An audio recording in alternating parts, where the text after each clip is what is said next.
Friends, hello and welcome to SermonLink. Today we're going to be looking at the Gospel of Matthew, chapter 5, and you can see the first 12 verses here. And good to be together. We really appreciate you checking in with us. As we get started, let me pose to you the question that I put in the description of our SermonLink here this week, and that is the fact that Jesus does not want us to believe in God. Jesus wants us to experience God. I think that's helpful to distinguish between those two. I don't think we intend for this to happen, but what can happen is that our experience of faith becomes an intellectual process where we wrap our thoughts around an idea, and that's not what Jesus intends for us. That's not why Jesus entered into his mission or ministry. His purpose is that we would experience God, and he often refers to that experience of God in his language as the kingdom of God. So that's what Jesus wants, us to encounter or to find ourselves in the kingdom of God. Let's be aware of that as we hear this passage. This is, of course, referred to in our tradition as the Beatitudes, a series of blessings that Matthew identifies Jesus shares with those who are following him. And let's hear the reading. When Jesus saw the crowds, he went up the mountain, and after he sat down, his disciples came to him, and then he began to speak and taught them, saying, Blessed are the poor in spirit, for theirs is the kingdom of heaven. Blessed are those who mourn, for they will be comforted. Blessed are the meek, for they will inherit the earth. Blessed are those who hunger and thirst for righteousness, for they will be filled. Blessed are the merciful, for they will receive mercy. And blessed are the pure in heart, for they will see God. Blessed are the peacemakers, for they will be called children of God. Blessed are those who are persecuted for righteousness' sake, for theirs is the kingdom of heaven.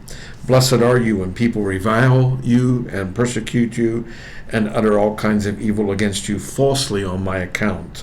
Rejoice and be glad, for your reward is great in heaven. For in the same way they persecuted the prophets who were before you. And so that brings an end to the reading. And as I say, it's important to be focused on the fact that what Jesus is after, through the words that he says, always in the actions that he is involved in, and the extension of mercy or healing or peace, whatever it is that he seems to be about in that particular moment and the context that surrounds it, at the center of that is his intent that those he is connected to will experience the reality of God. That's the same for us as we hear the gospel. It's not that we're receiving information, but that we are experiencing through these words and through the depth and power of the gospel message an actual encounter with God, an experience of God. And what Jesus is saying to us here at the start of this beautiful Sermon on the Mount, as it is called, is that an encounter with God turns upside down the reality of the world.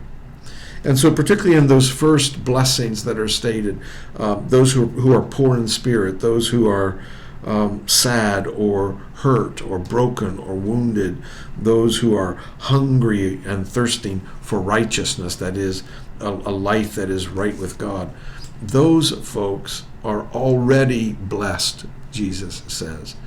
They don't have to wait. They don't have to get their act together. They don't have to work for some kind of reversal of their situation so that God will take notice and then extend to them some kind of blessing or reward. Blessing in the sense that it is a reward. No, the blessing is already there because the mercy and love and presence and reality of God is with them, even in the midst of their difficulty and struggle. So despite what the evidence might show, what Jesus is saying is that an encounter with God turns all of that upside down, literally, reverses the situation, And even when we're in very difficult circumstances, there is blessing in that because God is with us, and God's love and mercy will not be withheld from us. That's a word of encouragement. That's a word that plants hope in us. And again, I believe it's a helpful, I'll even say correction to the way we often think about these things. Often blessing for us is given to us as a prize, if you will, that God blesses us when we present our lives in such a way that we might deserve that blessing.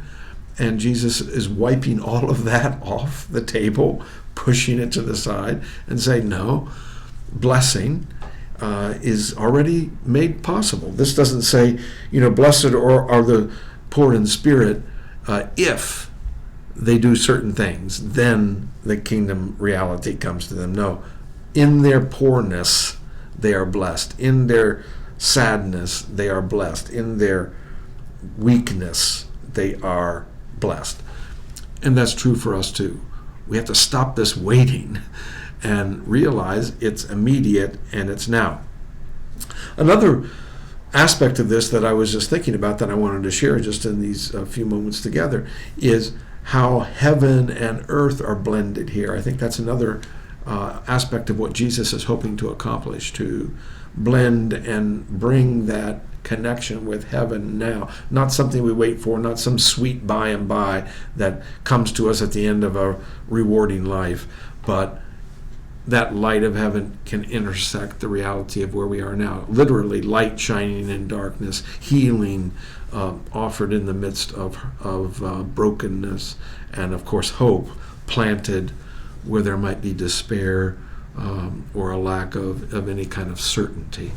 So it's a word of encouragement. It's a word of discipleship. This is how we live, in this confidence of God's blessing.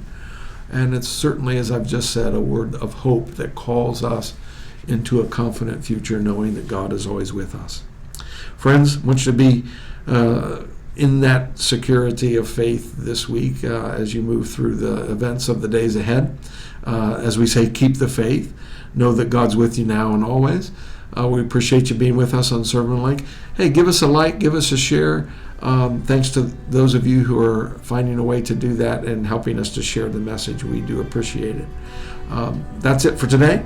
We'll see you next time. And again, we're so grateful that you've connected with us. For now, see you later, and so long.